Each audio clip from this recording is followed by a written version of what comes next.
just again, like decision trees, is that we are using combination of decision trees and neural nets these days to make even more accurate models. So it's again like really important to evaluate both neural nets and gradient boosted decision trees as fast as possible. This work was, as I said, done a couple of years ago, and it actually started as a hackathon project. So hackathons are one of the big core parts of Facebook culture. So basically, for some of you guys who are not familiar with what hackathons are, basically those are events that Facebook hosts a couple of times a year for all engineers, and during that time everybody is encouraged basically to work on some of the projects that they're not like doing every day, right? So if you have any cool idea or something that you want to try out, during this period you basically build a prototype, you try to prove that your idea works, right? And then after that, some of these successful ideas are actually transferred to be a full project, and later like multiple people work on them. And this is how this thing started basically. Basically we were trying to optimize our backend services that are running these models for every single user every day. And then we tried to optimize this. And we had a couple of ideas how to make things faster. And then we started with the hackathon. We built some prototypes that actually worked. And then we invested even more later to make it even faster. So this is a quick outline of the talk. And yeah, this talk is going to be a little more technical, I guess, than the previous two ones. So bear with me. So the short outline is we're going to talk about definitions of decision trees, some basic properties. And then we're going to jump to actual things that we did for these optimizations. So we're going to talk about our compiled version implementation and different optimizations that we did on top there to make things even more efficient. And at the end, we're going to talk about our computational results that we did on Facebook servers. Like we had some benchmarks there. And finally, where is this actually applied at Facebook? And conclude with some of the future and current work. So decision trees. So this is one simple example. I hope that you guys can read this. Simple example of a decision tree. So this is a decision tree that is trying to predict the probability of clicking on notification, given that we send a notification to the user. So at a root node there, we ask ourselves, did I click on any notification today? And there are two possible outcomes, right? Yes or no. If you go to the branch yes, then we ask another question here. So did I click on more than 100 notifications ever, like since I joined Facebook? So, and the answer is yes. In that case, I click on one notification today, and I click on more than 100 notifications ever. So, I'm a clicky person, and there is a high chance that I'm actually going to click. So, this tree actually says that there is a 50% chance that I'm going to click on this notification. If the answer was no, this chance was slightly lower, like around 20%. And again, remember that this is really dummy example. Production models are much more complex than they use much more information, obviously. So if the answer was no for the first question, so I didn't click on anything today, then we ask another question, which is slightly different form. So now we are going to ask a question about the quality of a notification object itself. So the question is about how many likes this notification, the story that is this notification about has currently. So, and if the answer is no, this means that this notification is not that high quality. I didn't click on anything today, so the chance of me clicking should be really low. In this case, it's 1%. And next, if the answer was yes, in this case, we again ask the same question we asked before. So, did I click on more than, in this case, 50 notifications ever since I joined Facebook? And then the answer is yes, the probability is 10%, otherwise it's 5%. So, again, this is a small tree with the dummy data. But basically, we're just trying to have like one example of a decision tree and how we traverse this tree. So, as you all know, like decision trees are very powerful models for doing different kinds of predictions and classifications. And in this case, we try to traverse the tree and then we end up in the leaf, and that leaf represents some either class label, or in this case, certain probability. So the way that these trees are actually trained is that in every single leaf, basically, we have a bunch of these training examples that end up there. Right, and then if the probability is 20%, like in one of these cases, right, this means that among all these training examples that end up in this leaf, 20% of them users actually clicked, and then the rest didn't click, right? So that way we can say that there is a 20% chance that user is going to click if it ends up in this node, right? So the idea behind all this training is that we want to actually end up in the leaves which have training examples that are from one of the classes, right? Either all users click or all users didn't click, but in reality this is obviously not possible. So this is just summarizing the things that we did through this example, right? So all the leaves represent the class labels, and we want to traverse these branching nodes, right, in order to get to one of the leaves where we know the actual numbers, right? So every branching node actually has an expression that is composed of the features that we are trying to describe, in this case, notifications and the user. And then we traverse this tree.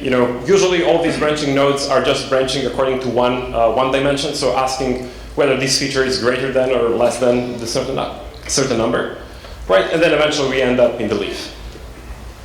So a good thing about decision trees is that these are nonlinear models, right? But they have relatively fast evaluation.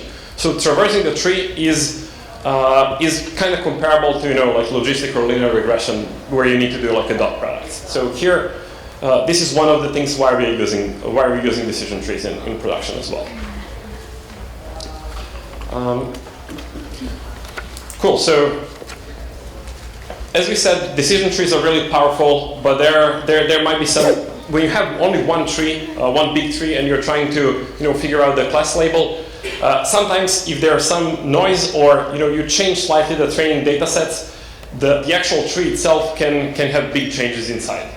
So in order to bypass this thing, we're using the technique called gradient boosting, which is basically after we trained one of these trees, now we're going to train even more trees together with this one. So every next tree, like the second tree, the way that we train that is that we take again all the examples.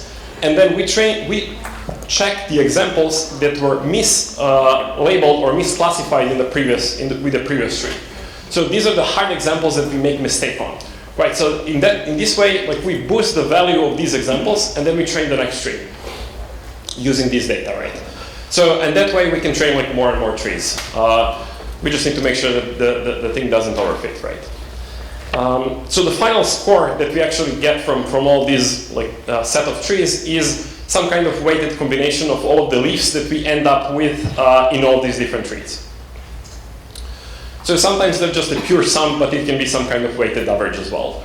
And also know that numbers, like in these trees, like in case of probabilities, the probability should be between 0 and 1, but some of these numbers can actually be negative as well. The only important thing is that the final number fits between 0 and 1, right? So one use case of evaluating these trees is just to get this final score, right? We get the probability of clicking, and then we're done. But recently, what is the state of the art, I guess, in the literature for this kind of ranking and predictions is that we are combining different models. So one recent use case that actually brought us some wins is about combining gradient boosted decision trees together with the neural nets, deep neural nets. So instead of having one score coming from a bunch of these trees, we actually take all the leaves that we end up with in all of these different trees. So instead of having one number, we actually now have different leaf IDs. Like we have a full vector of the size of the number of trees, and then we can input that to the input layer of the neural net that is trying to predict similar kind of things.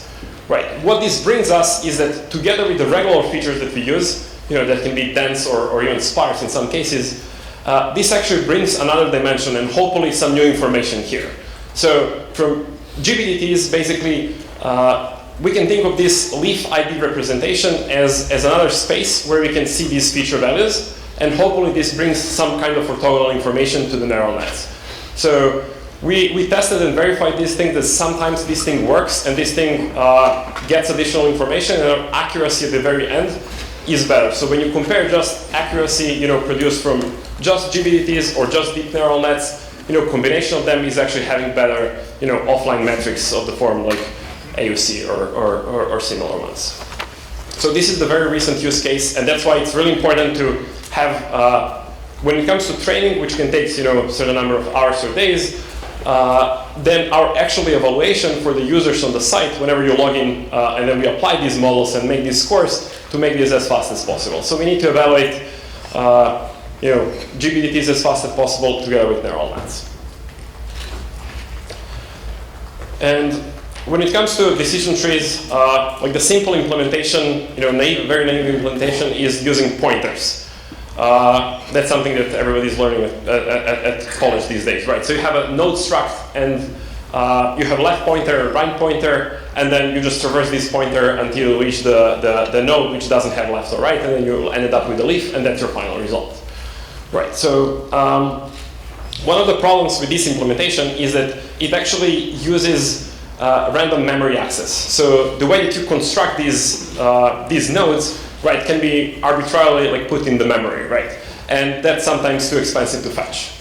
So in order to solve this problem, it's again, this is one standard trick, I guess, in the college handbooks, is that we can use the compact storage using vectors. So we enumerate these nodes in the tree, starting from 0, and then node number 0 is the root, and it has two children, like 1 and 2. Then 1 has 3 and 4, and so on.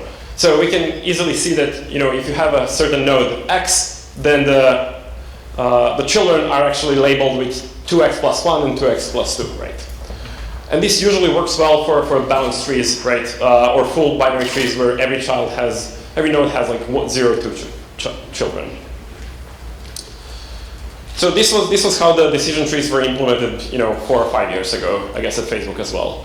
So, and then we took a step here on making this even faster. So the idea that we had was actually really simple. So every binary tree, like in this case, it's important that it's binary, can be actually represented as a complex ternary expression. In our case, in C++, because majority of the things were written in C++. So this ternary expression is the question mark operator. So what we are going to do now is that we take this decision tree that we trained, and then we create a code.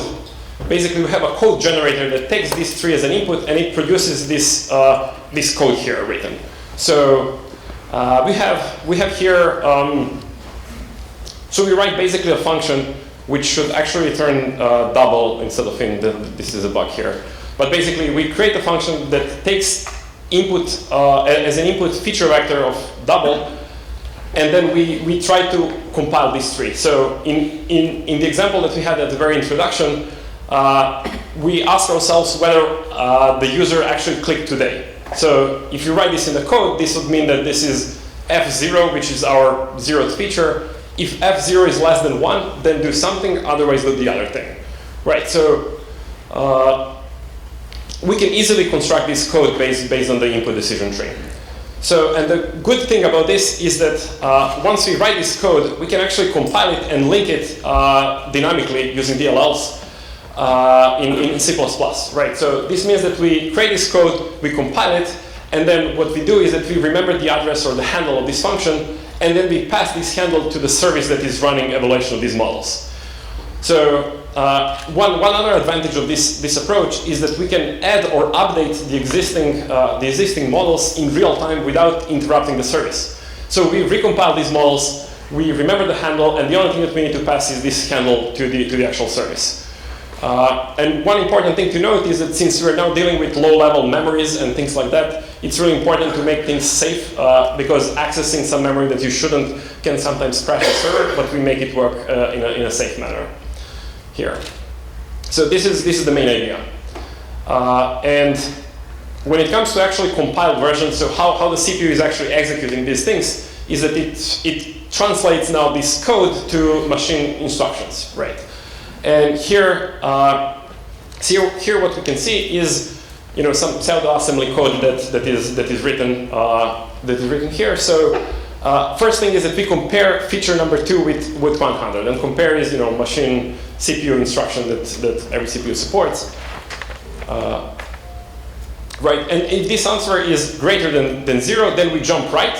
Otherwise, we continue evaluation of machine instructions. And in this case, this means that we need to move to the register, CPU register that actually stores the results. We move 0.5. And then we jump to the next tree. And otherwise, we have this label right, which was, the thing that if the previous condition failed, we needed to jump here, and then we need to put the result of 0.2 in this case, and then jump to the next tree. So this is just an example how the code looks like, and what I wanted to show here is that it's really important to know whether we're going to do a jump or not. So branch predictions are really important, and they're natively incorporated both in compilers as well as CPUs as well. So CPU is trying to predict all these branches, and the less jumping it has, the more efficient it is. So if we just continue all of these instructions evaluating one by one, it's going to take 0 CPU cycles to go to the next one. If you need to do a jump, so every CPU needs to spend some time for this jump, as well as it can actually discard some of the things that CPU tried to predict and pre-compute it. So this is again like wasting the resources. So important thing is that these branch predictions are crucial here. So for this code generation, we can actually take advantage of likely and unlikely annotation that exists in C++, which are basically directives to the compiler that tells us, hey, it's more likely that this expression is going to be evaluated to true. So you can try to pre-process that. So the way that we compute these likely and unlikely annotations are based actually just from the training examples. So during the training process, we take a certain number of examples, right, and we actually know in the evaluation phase whether we're going to go left more or right more, whenever we are doing all the evaluation things. So one important thing to note just is that so these predictions should be done on real examples. During the training and evaluation process, usually we are doing with some downsampling and some data pruning and making sure that we train on the hard examples. So these should be actually direct samples from the service when we do run these models on. So they might have slightly different distributions. And yeah, finally, when we have this code, we basically create this so-called SL file in C++. Which we dynamically link, right? And these files can be, like as large as the models, like depending on the number of parameters that we have here. So in order to talk about a couple of other different optimizations that we did, we're going to remember some things about CPU memory architecture. So these days, every CPU has multiple cores, and each core has its own, units for doing mathematical operations. And it has 2 layers of caching, so L1 and L2 layer, and L2 being larger than L1. And then across all these different cores, we have a caching layer called L3, which is shared among all these cores. And then finally, we have an interaction layer to talk with RAM, right? So and where we can fetch data from. The sizes of these different caching layers and their speeds are basically forming a pyramid, right? So these numbers here are taken from some Intel processor, but these numbers can vary, but they still follow up the pyramidal thing. So every CPU has a certain number of registers, really small amount of them, but they take only 1 CPU cycle to do any kind of operation on them. And then when you go to caching layer L1, it takes 4 cycles to fetch the data from and then do something with it, which is around 1.2 nanoseconds. And then there's L2 layer, L3 as well. L3 is around size of megabytes, so order of magnitude are around megabytes. And it takes 40 cycles. And then for comparison, RAM memory these days can be up to terabytes, even larger. Right? It takes around 200 cycles. So it's like, yeah, this thing keeps increasing as we go, and of course, disks and SSDs they're even higher. So our idea here is that we can try to cache as many things as possible. So, and usually in these cases, as the feature sizes are growing and then models are growing, both of them cannot fit any of these memories, any of these cache memories. So I'm going to touch just quickly about GPUs. So GPUs are recently used for evaluating deep neural nets. and they have completely different architecture. So all the work that we did here was mostly referring for optimizing evaluation on CPUs rather than GPUs. So, and main differences between CPUs and GPUs when it comes to these caching things is that GPUs are basically constructed for, highly hyper-threading and highly parallelized computation. So every core here has multiple ALU units for doing arithmetic operations, right? And the cache size is actually much smaller. And the reason for that is that we have actually higher bandwidth, order of magnitude higher bandwidth for talking to the actual memory. So every GPU has its own internal RAM memory, right, DDR5 or something like that, and then it has like higher bandwidth even to talking to actual RAM. So there are different kind of problems, I guess, that you have in GPUs, and some of the tricks and optimizations that we did here are not directly applicable to GPUs. So this is just a side note. So and now we're going to talk about these optimizations that we did on top. So in a typical ranking setup at Facebook, is that we usually don't need to just evaluate or score one entity or one feature vector for one model. So usually what we do is that for a user, we need to rank multiple things and then determine just the top K results there. So example here is that when you log into Facebook, right, basically we can show you, maybe hundreds of thousands of stories, but we actually end up showing only the best 20 or so stories there. So what we need to do there is that we need to rank all these stories basically and then pick just the top 20.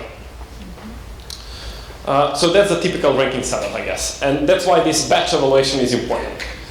So here entities or the things that we're trying to rank are represented with feature vectors, and sometimes these can be really big. These days we're also using sparse features as well, which are we're going to skip, I guess, at this talk.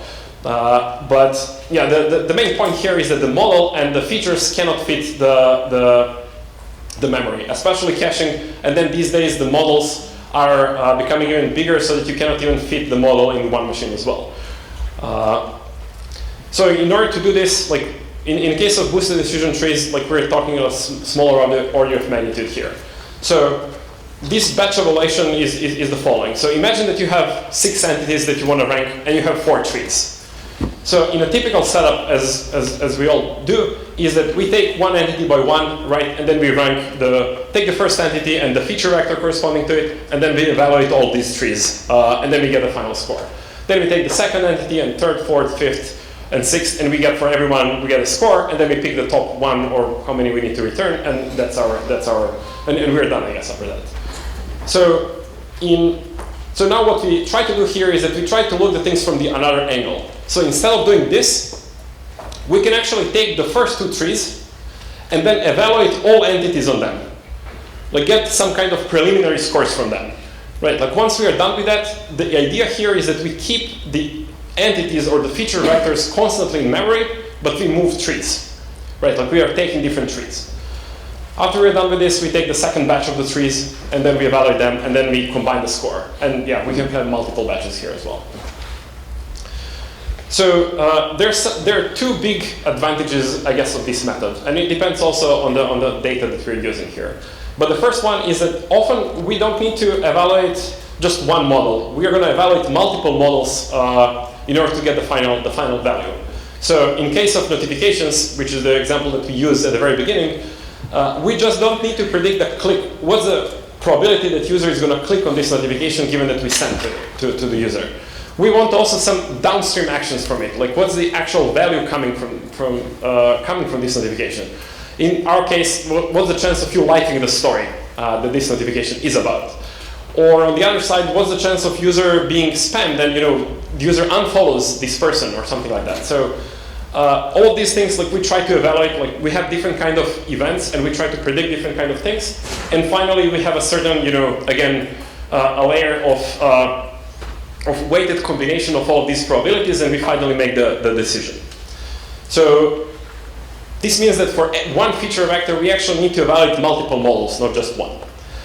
And then the second thing with the boosting technique, we can actually, as we go in these batches, we can discard some of the lowest ranked candidates.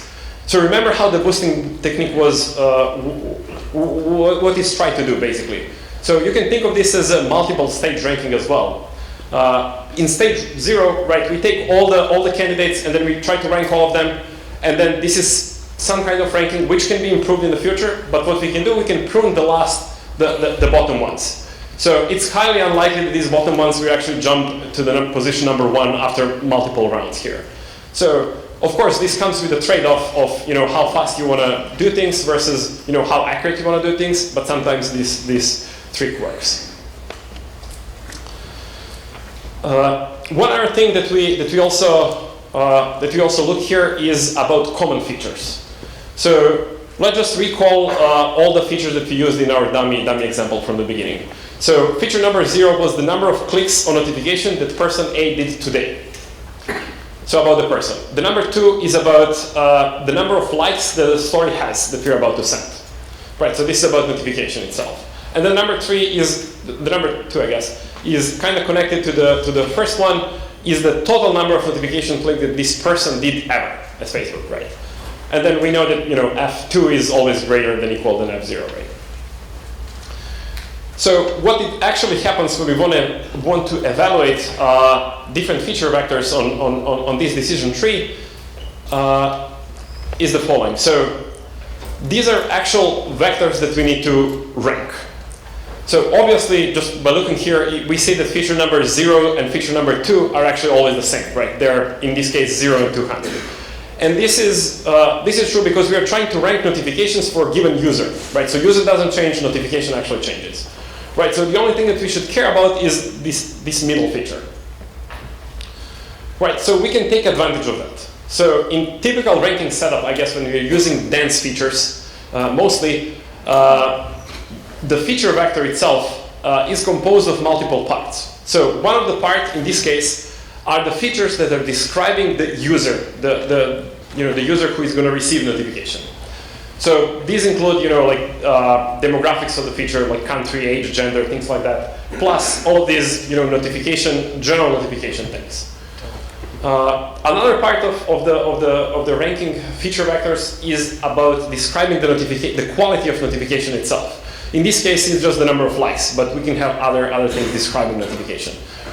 And then the third part of the feature vector is actually interaction between user and this type of notifications. Right, so when we are sending notification, we can actually decide whether we want to go by sending one notification out of many candidates to the user, or we can do, when we are sending, there are certain examples. For example, if Zach posts something, we basically need to send this very same notification to billions of users, right? So in that case, we can actually fix notification instead of fixing the users and do the inverse thing here. So, but the main idea is the same. So we, in this case, we can fix features 0 and 200, and then in our code, we can actually evaluate some parts of it, and then make the code that is actually doing evaluation even smaller, even shorter. So in this case, we know that F0 equals 0. So our first expression that we need to evaluate, F0 less than 1, that's actually always true. Right, so we can prune this like branch in the tree, and then we can make things smaller. Right, again, the main idea here is that we want to improve the caching, so and make things smaller. So obviously, we don't want to do this for every single user at Facebook, because some users can have small number of entities that we want to rank, and some user can have more. Basically, there's a trade-off and overhead to do if you want to recompile this model, right? So once you recompile it, this model size sometimes can be reduced up to 10x in certain cases. So basically, what we do here is that we try to recompile these models, but only if we're going to benefit this. And then we can run offline evaluation experiments to find the right sweet spot there when we're actually going to do these things. And of course, by better caching, we're going to save some CPU utilization at peak time, especially.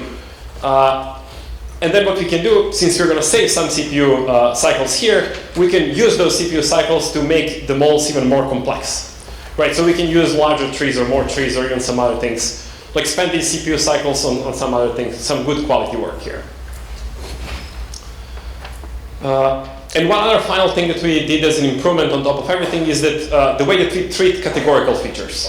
So features in general can be split, roughly as real valued or continuous ones, and categorical. Categorical features are the ones who are taking, it can take one value out of certain set of allowed values. So, and typical examples are, country or age, which can be, just discrete, right?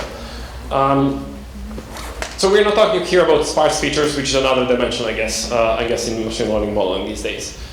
The problem with these features is that they're incomparable, right? You cannot say that if country is less than US, that doesn't mean anything. I mean, you can do string comparison, but that's actually pretty wrong. So since they're incomparable, the way that the trees are actually constructed in these ways, and we know that, for example, country is a really important feature in any kind of ranking because people from different countries tend to react differently on notifications or stories as well. So we try to have like special models for them. So here, if you want to have splits by every country, what you need to do is that you need to check if the country equals US, then you go left. Then otherwise, if the country equals Canada, you go left again, and then you go right. So in this way, the tree is actually becoming imbalanced, and you need to go traverse deep. The tree actually becomes more and more deep as you have more and more countries. Right, so the way that we try to attack this is that we introduce concept of submodels where we're trying to split. Sometimes this tree is not just a binary one, but we can split on more nodes here. And then we can also ask questions, not just of the form splitting on one feature, but also, for example, if US and Canada have similar, we're going to have the same models for US and Canada, we can actually say that in the expression.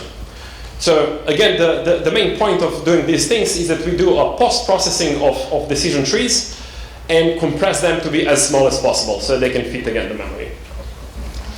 And yeah, we know that some of the important parameters like country and gender are really things that every single tree is actually split on.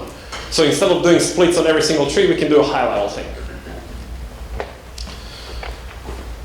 So, and now we're going to focus on actual computational results and applications and what kind of things we improved here.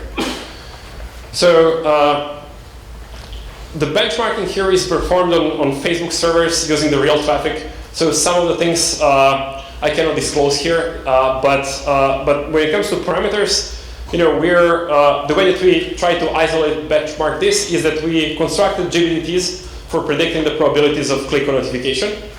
Right, and then we're using 512 trees, and every tree would have like 64 leaves.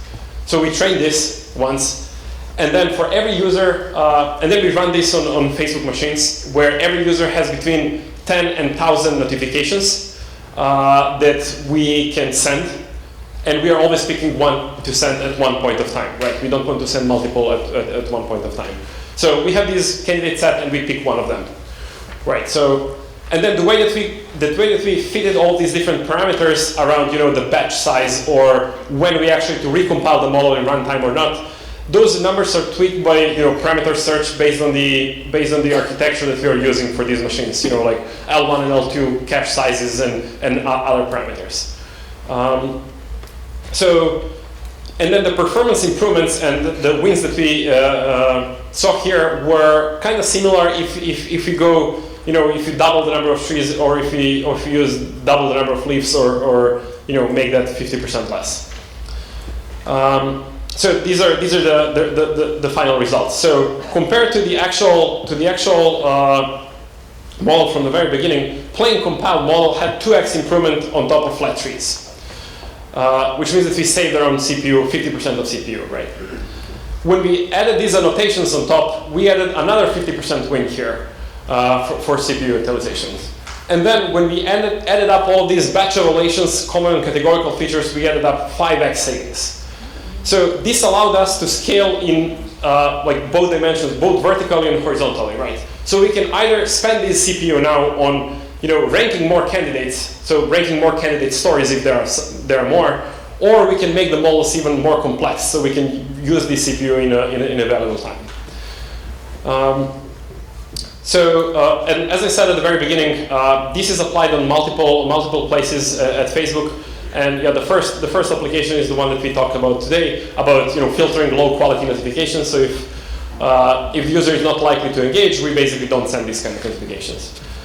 Newsfeed is a very complex system, and there are a bunch of different ranking components there, and this is used in some of them, right, for fetching the best stories for you to see in your newsfeed. And this is used on other places on the site as well. One of the other examples here is people you might know at Facebook. So suggesting, even for recommendations, we can use these classification, like decision trees techniques as well. And finally, we're just going to mention like future work and some of the things that we do right now. So basically, this optimization can be applied in the training phase as well. So training takes, it can take from a couple of hours to a couple of days even. And then it uses this old flat tree implementation as well. So now we can plug this in and make the training part even faster so that developers are more efficient.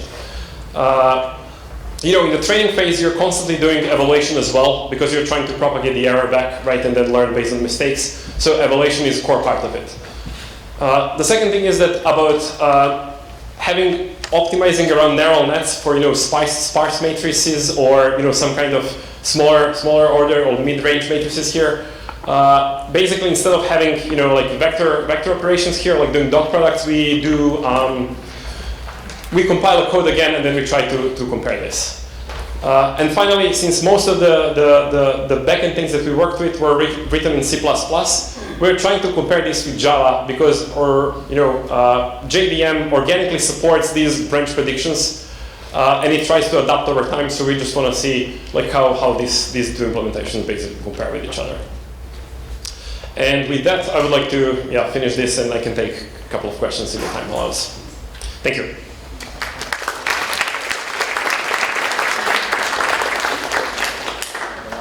Yes. I have a couple of questions, but the main question I want to ask is, if you compare it against XGBoost, and is there any pros and cons against XGBoost? Sorry, can you repeat? I didn't hear it quite. Have you made any comparison with XGBoost in terms of performance? No, so the question is about, so we didn't do any comparison. So basically what we did here is mostly replacing the existing algorithms that were run on Facebook, which used GBDTs. So we are just comparing there. We didn't do any research, I guess. That's why we wanted to leave this for the future work. Yeah, I mean, you said a lot of features is implemented actually. So I was just wondering why you implemented. So the examples that we trained here, like our feature sets